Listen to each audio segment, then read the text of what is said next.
Ladies and gentlemen, the story you are about to hear is true. Only the names have been changed to protect the innocent. Dragnet.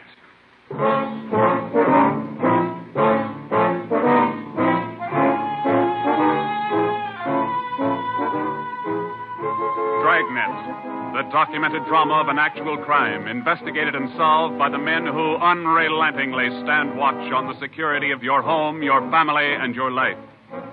For the next 30 minutes, in cooperation with the Los Angeles Police Department, you will travel step by step on the side of the law through an actual case from official police files, from beginning to end, from crime to punishment. This is the story of your police force in action. Dragnet.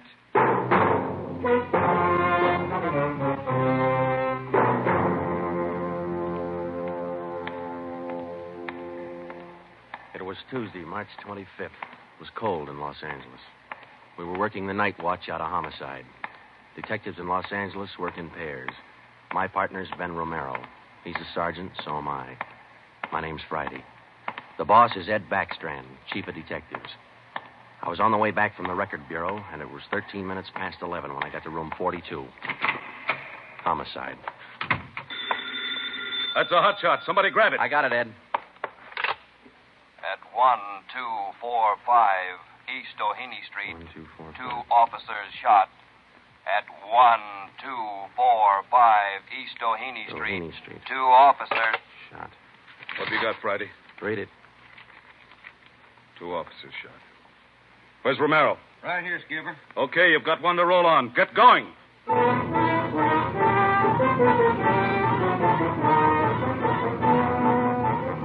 Both Ben and I knew where we were heading. We'd recognized the address. It was the Trapdoor Cafe, a joint in the south end of town that did business with a pretty rough crowd. 13 minutes later, we pulled up in front. 2 patrolmen had the crowd pretty well pushed back. There was a cruiser car in front of the cafe. The car door was open, and an officer was sprawled across the seat. He was conscious but weak, and one of his pant legs was pretty red. Hello, Sarge. Hi. How you doing? I've done better. Yeah, well, what happened? Williams and I were cruising. We've been keeping an eye on this cafe lately. Tonight we decided to take a look.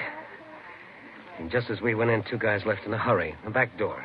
We followed them out into the alley. It was dark out there, and I called to them.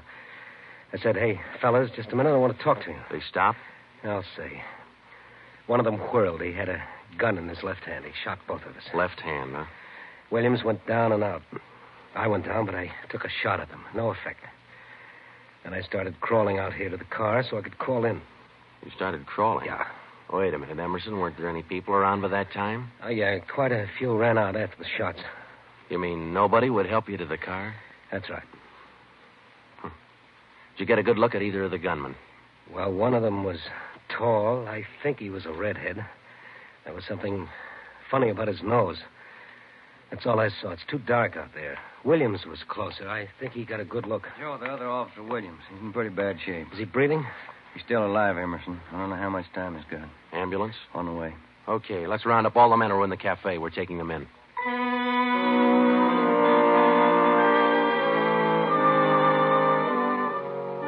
We took all the men back to the city hall. There were 23 in the Trapdoor Cafe at the time of the shooting.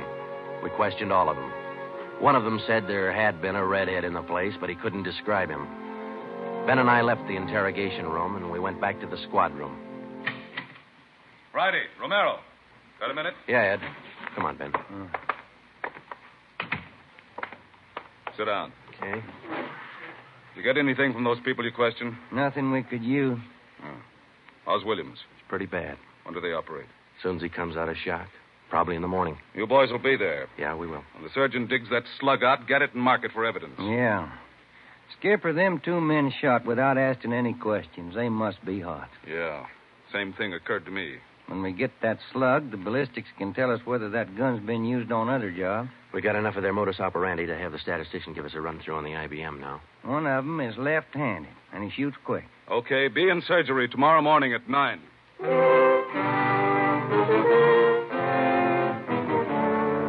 Neither Ben or I said much on the way home, but we were both thinking the same thing. I knew the chief was thinking it, too.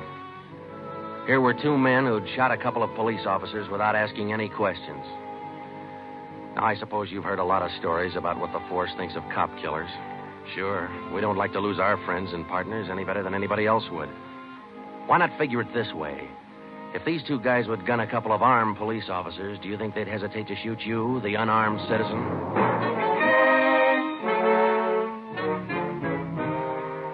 The next morning at 9 o'clock, Ben and I had scrubbed up and we were in surgery. Williams was on the table. The surgeon started in. A lot of minutes later, he got the slug. As for Williams, they took out 7 feet of his intestine and said he might pull through.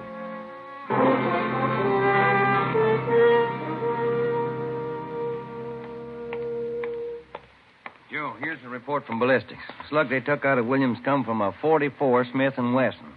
The same gun was used in a liquor store killing about a month ago. You call the statistician? Yeah, She's running all the cards on previous shooting through the IBM machine. She ought to be through about now. Let's take a look. Okay, come on.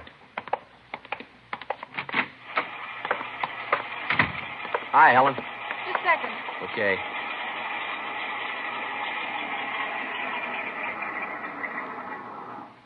Well, that's it for you.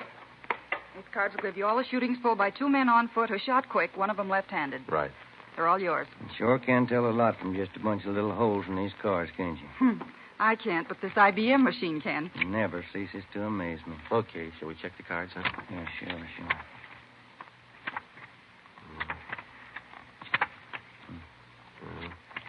Wait a minute, Ben. Here we are. Huh? Yeah. Here's that liquor store killing ballistics tied the Smith & Wesson in on.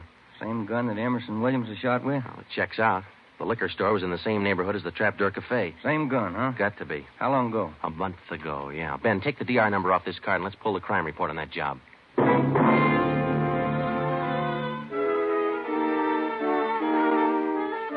We pulled the crime report out of the files. It said that there was only one witness to that liquor store killing a month ago. That witness was a woman. Miss Forbes, I'm sorry to disturb you like this, but we'd like to ask some questions about that liquor store killing you witnessed a little over a month ago. Well, I told the police everything I knew about it then. Yeah, we know, but maybe you wouldn't mind telling us again, huh? Oh. No, I guess not. I've been trying to forget it, to tell the truth. It was pretty terrible, and I really didn't see so very much because I was awful scared. I understand. But try to describe again just what happened, will you? Well, it was about 10 o'clock at night. I was walking down the street toward home when I realized I was all out of cigarettes. Well, I was right in front of the liquor store then, so I went in. The clerk was behind the counter, and there were 2 men standing there arguing. What's the idea of changing your mind? I thought we was going to get bourbon. No, let's get the wine. I want bourbon. Costs too much. Wine's good enough. The rest of them want bourbon, too. We better talk to them. Well, okay. We'll be back when we make up our mind, mister. 2 men walked out of the store, and the clerk smiled at me and shrugged his shoulders. I bought a pack of cigarettes and turned to leave. But just then the 2 men came back in again, and each of them had a gun in his hand. There's a stick up, mister. The clerk just sort of crumpled to the floor. I couldn't believe my eyes, but that's just how it happened. The men said this is a stick-up, and then they shot him right away. Get over against the wall, lady, or you'll get the same. One of them punched the no sale on the cash register. I was shaking so I almost caved in. He scooped the money out of the drawer and stuffed it into his pocket. And then the other one went over to where the liquor clerk was lying face down. He knelt down beside the clerk, and he put his gun against the clerk's spine. Then they both ran out of the store. It was terrible. That clerk, he was lying there helpless and wounded, and they deliberately... Yeah, Miss Forbes, I understand. Oh, Miss Forbes, you said that both of the men had guns. Yes. One of the guns was black, and the other was sort of fancy looking. What do you mean, Miss Forbes? Well, it was real shiny. Nickel-plated? I wouldn't know about that, but it was shiny. There were 2 guns, huh? Yes. Well, now about the men themselves. Oh, I was so scared their faces just didn't register with me. The one who shot the clerk in the back was sort of stocky. That's about the best I can do. But you mentioned in the report that one of the men was left-handed. Yes, I do remember that. Uh-huh. Look, Miss Forbes, this is very important to us. One of the men was a redhead? Redhead? Why, no, I didn't see any redhead.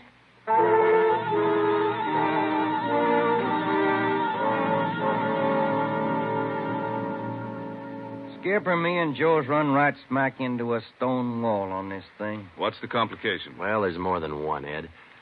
In the first place, we know that the .44 Smith & Wesson was used in both shootings, but the descriptions of the men involved don't check. Police officer Emerson said he thought the man that shot him and Williams outside the Trapdoor Cafe was a tall, left-handed redhead. Said there's something funny about his nose. You think Williams got a better look at him? Well, probably did, but Williams isn't strong enough to talk yet. And a girl that witnessed the liquor store killing a month ago said that one of those men was left-handed. But she said neither of them was a redhead. And on top of all that, now we've got 2 guns to worry about. The girl mentioned 2 guns, so we checked the autopsy report on that liquor clerk.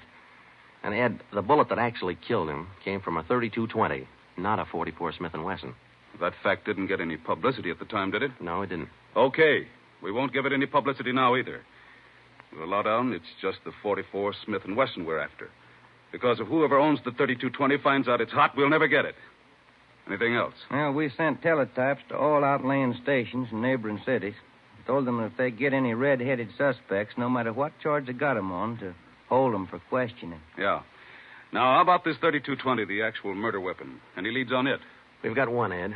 We've been checking the records, and we discovered that 4 hours after the liquor store killing, a taxi driver in the neighborhood was shot and robbed. Slug was pretty well matched, but there was enough to tell it was from a .32-20. So we're going over to question the taxi driver now. Good. Well, I think you boys are on the right trail. So far, what we've got is mostly unrelated facts, but sooner or later, those facts have all got to tie in at some point along the line. Find that point.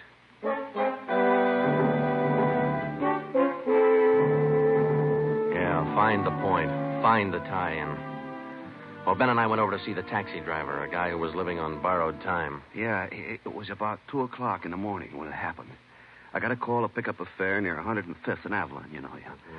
Well, I got there. Somebody came over, pulled up my cab door, and said, "This is a stick-up."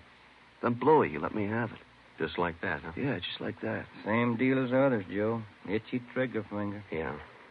Did you get any kind of a look at the fella? Look, no, it's too dark. Uh-huh. Hey, according to the report, you got shot in the chest. Yeah, that's right. Oh, you're maybe wondering how come I'm still alive, huh? I'll tell you, pal, it's like something you'd see in a bad movie, you know? I'm carrying a few silver dollars with me, 9 of them to be exact. So I decided to stick them in my breast pocket. Well, mister, that just saved my life. The slug hit them silver dollars. It's one for the book, huh? Yeah, you said it.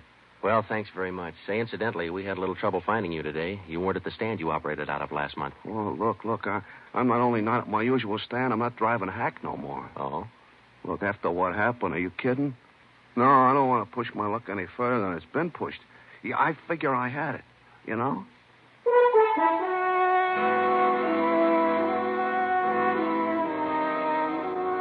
And about that time, Ben and I were beginning to figure we'd had it. We were getting nowhere fast. We had a few informants nosing around, but so far they hadn't come up with any leads. Well, Ben and I followed up all the teletypes that poured in. We just got back from Santa Ana, where we'd been questioning a red-headed suspect, and we'd flopped in the squad room when Chief Backstrand's door opened. Friday. Romero. Got a minute? Yeah, Skip. Any luck with the Santa Ana redheads? No, none at all. I guess you haven't heard the latest. We just now got back in town, Skip. Early this morning, another cab driver got shot. What? Yeah. Man came up to his taxi, opened the door, said, "This is a stick-up," and shot him. Bullet went through one leg and into the other, but the driver managed to start his cab and drove over to a cafe. He called in from there. Boys recovered the slug? Yeah. It came from the same .44 Smith & Wesson that was used in the other 2 jobs. The cab driver get a look at the gunman? Yeah, briefly. Was it the redhead? No. Oh, the stocky guy. He wasn't redheaded and he wasn't stocky. That's all the driver knows. Well, that's great. Skipper, this is beginning to sound like a gun of the month club. You reckon somebody's renting them guns out? Well, they're passing the guns around all right, but I think they're working together. The way they operate indicates that. Yeah, the trigger-happy routine. Killing is apparently more than a business to them. It's pleasure, too. That's why we've got to get to them fast. Come over here. All right. Come on, Ben. Here. Take a look at this map. Uh-huh. Here's the Trapdoor Cafe, and over here's the liquor store. And down here is where the first cab driver got shot. Mm-hmm. Right here's where the second one got it. All of the shootings have taken place within an area of 10 square blocks. Okay. Tonight we're going to throw a blockade around that whole area. Good. It'll go into effect at 10 p.m.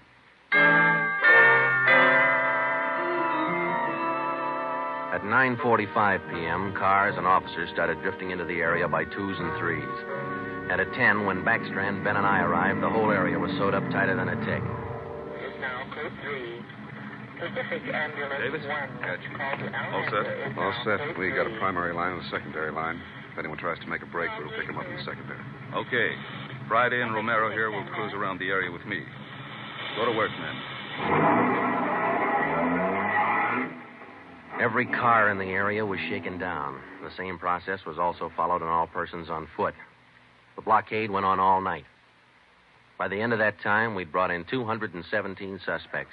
26 of them were redheads. What's your name? Henry Wagner. Where do you work? Lumberyard. Which one? First star. What time did you get through work last night? About 6, I guess. What'd you do then? Had some dinner. Where? Harry's grill. Then what? Shot a little pool. Look, I tell you, I ain't done nothing. Now, let's go back to the day before yesterday. Did you work at... And that's the way it went all day long. We shot question after question at them, working them gradually back to the days on which the shootings had taken place. When it was all over, we got 6 men wanted in other cities on various charges. We got quite an assortment of guns and knives. But as far as the shootings were concerned, we got nothing. Well, I guess that's the last of them. Oh, I was running out of questions there at the end. You two boys better go on home and get some sleep. Well, I was kind of figuring on checking back over the reports to see if we might have overlooked something. I said go on home. You two boys have been at it for 32 hours straight. Look at you. You're both so groggy you can hardly stand up. You need sleep. It's 4 p.m. now. Don't come back until 10 p.m.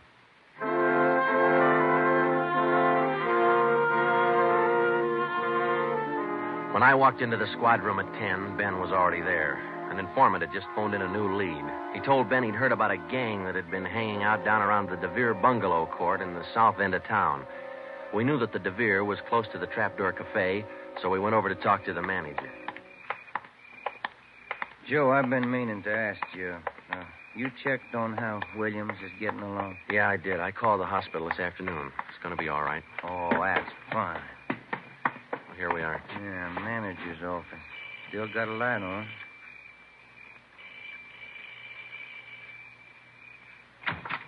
Yeah? I'm Sergeant Friday, police. This is Sergeant Romero. Yeah? We'd like a little information. Well, sure. Come in. Thank you. What can I do for you? Well, did you hear anything about a gang that hangs out down around here anywhere? Gang? Well, no. How about your tenants here? Any of them ever been in trouble, to your knowledge? No. This ain't exactly the best neighborhood in town, but we try to keep things under control. Once in a while, one of them will get out of line, but when that happens, we heave them out of here. You heaved anybody out lately? Yeah, I did. A fellow and his wife a few weeks ago. They had a fight in one of the bungalows. She took a shot at him, but she missed. Party by the name of Stuba, Carl Stuba. What did this Stuba look like? Oh, sort of tall, skinny. Was he a redhead? No. Now, we'd like to take a look at that bungalow that he lived in. Sure. Help yourselves. Down the end there, number 5. Still vacant.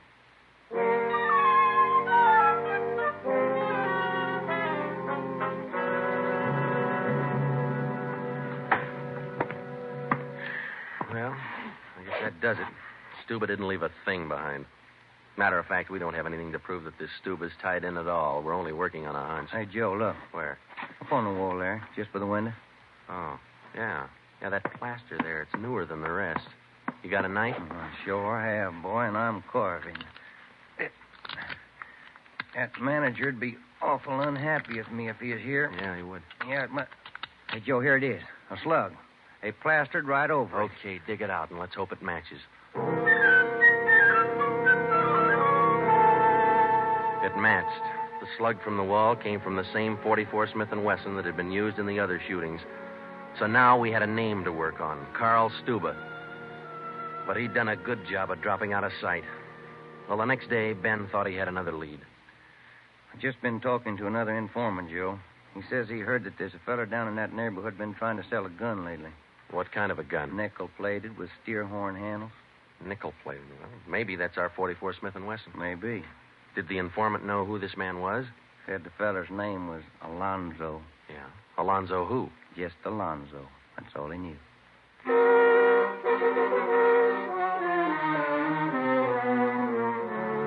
So now we had two names, Stuba and Alonzo, but no men to go with them. So we went back to making the rounds of the substations, interviewing red-headed suspects. We took a few of them to Williams, who was home from the hospital by now, but he couldn't identify any of them as the man who shot him. Still, we kept checking. Finally, we got around to the 77th Street station. We questioned the suspects they were holding there, and we just started to leave when one of the officers called us. Hey, Sarge, we're holding somebody else you might want to look at. Redhead? No. What's the charge? Suspicion of burglary. Small job. Oh, I don't know. What do you think, Ben? What's special about him? He lives in the same neighborhood where those shootings took place. All right. Where you got him? Down here. He admit anything? Nope. He's pretty surly. Here we are. Thanks. Hi. What do you want? I'm Sergeant Friday. This is Sergeant Romero. We'd like to ask you a few questions. Look, I already told the other cops all I know. I didn't steal no radio from that jerk. What's your name? We've been through all that once. Come on, what's your name? Jackson. Alonzo Jackson. Alonzo. I looked at Ben, and Ben looked at me. This could be the Alonzo who'd been trying to peddle that Smith & Wesson. Ben and I both knew here was one suspect we'd have to be real careful with. Alonzo, according to the records, this burglary you're suspected of took place on the night of the 27th. Look, how many times do I have to tell you guys they didn't have anything to do with it? You got an alibi for that night? Sure, I got an alibi. I was out with a couple of friends, I can tell you. What's your friends' names, Alonzo? One of them's Crandall, the other Stuba. Stuba, the guy who used to live in the bungalow court. Well, we told Alonzo he'd have to produce his two friends to give him an alibi for the burglary charge, and he bit. He went with us, and he pointed out where Stuba was living now. No wonder we hadn't been able to find him. It was a little shack at the back of a lot behind two houses.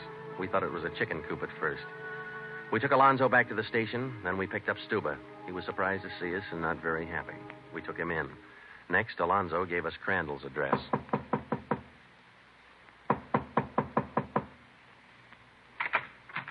Yeah?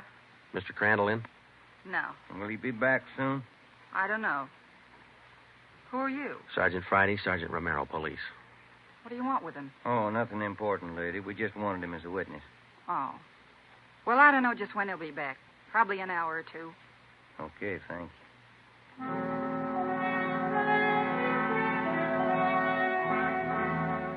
We went down the street away, and we staked out in the car. We sat there for about 5 hours, and then Ben nudged me in the ribs. Hey, Joe. Huh? Joe, take a look. Coming along the sidewalk. Yeah. And he's got red hair. Come on. Crandall. Huh? Your name Crandall? Who are you? Friday Romero, police. Police? What do you want with me? I haven't done nothing. Well, then you got nothing in the world to worry about. Come on.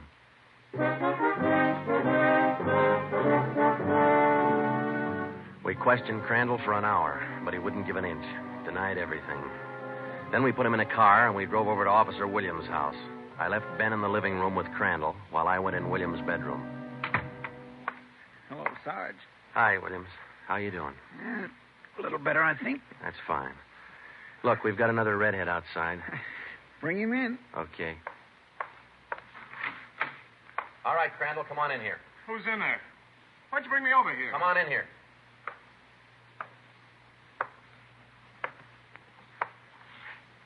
How about it, Williams? That's the guy. No, I'm That's not. the guy that shot me. Well, Crandall? No. Yeah. It was an accident. I didn't mean to shoot him. It was an accident. Once Crandall got started, he talked his head off. He also admitted being in on the liquor store killing, but insisted he was only the lookout.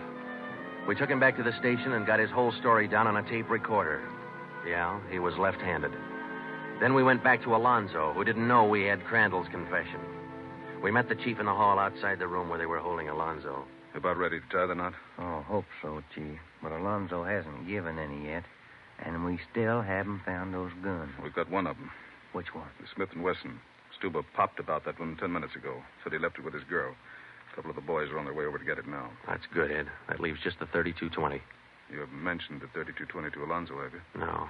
He still thinks we're after that Smith & Wesson, and that's the way we're going to play it right now. Go ahead. Look, how much longer are you guys going to hold me here? Didn't you check with those friends of mine? Alonzo, we got a tip that you've been trying to sell a gun lately. A gun? Yeah, 44 Smith & Wesson. Oh. No, it's not true. That Smith & Wesson's been used in a couple of robbery jobs this month, and we think it's your gun. That's a lie. Any proof of that? Why, yeah. Sure, I got proof of that. I used to have a gun, but it wasn't a Smith & Wesson.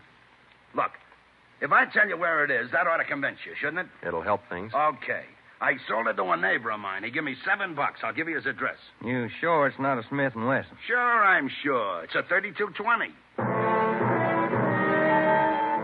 Yeah, it worked. We went to the neighbor's address, and he admitted having bought the 3220, but said he'd lent it to a friend who'd never returned it. The friend had hocked the gun to a barber. The barber gave him $15 and a haircut for it. We finally got it from the barber, and we came back to the station. I'm all set, Joe. I'll be in the next room. Just give me the nod. Okay. Hello, Alonzo. Hey, you got the gun. Yeah, we got the gun. Well, now maybe you'll believe I'm on the level. Okay, if I go now? I guess we won't be able to hold you here much longer. You can say that again, brother. You could have saved a lot of time if you'd have listened to what I've been trying to tell you all along. I guess you're right, Alonzo. Sure, I'm right.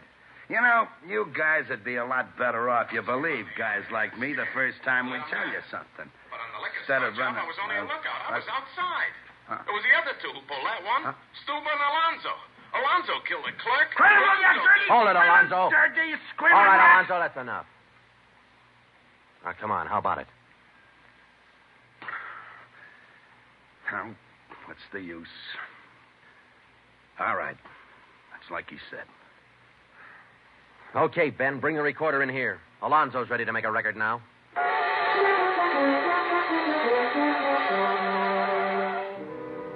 By playing back Crandall's statement that we'd recorded earlier, we got a full confession from Alonzo. We took the three of them out and had them reenact the 4 shootings, and we photographed it on sound film. Crandall, the redhead, was the one who'd shot the 2 police officers, but he was only the lookout for the liquor store killing, which explains why the girl witness didn't see him in the store. Stuba and Alonzo were the ones who pulled that job. And Alonzo, the worst of the bunch, was the one who put the 3220 against the spine of the wounded clerk. The 3 of them took turns at shooting the cab drivers and robbing them. That accounted for the mixed-up descriptions, including all that left-handed business. 2 of the 3 suspects happened to be left-handed. Well, that was the crop. Crandall, Alonzo, Stuba. 4 shootings, 3 robberies, 4 attempted murders, 1 murder. The 3 men were tried and convicted. They're all in the state penitentiary. Crandall's there for life. Alonzo and Stuba, they'll be executed next week. File it, will you, Ben?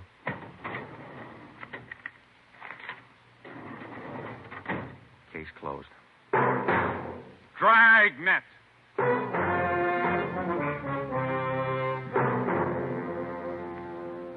The story you have just heard was true. Only the names were changed to protect the innocent.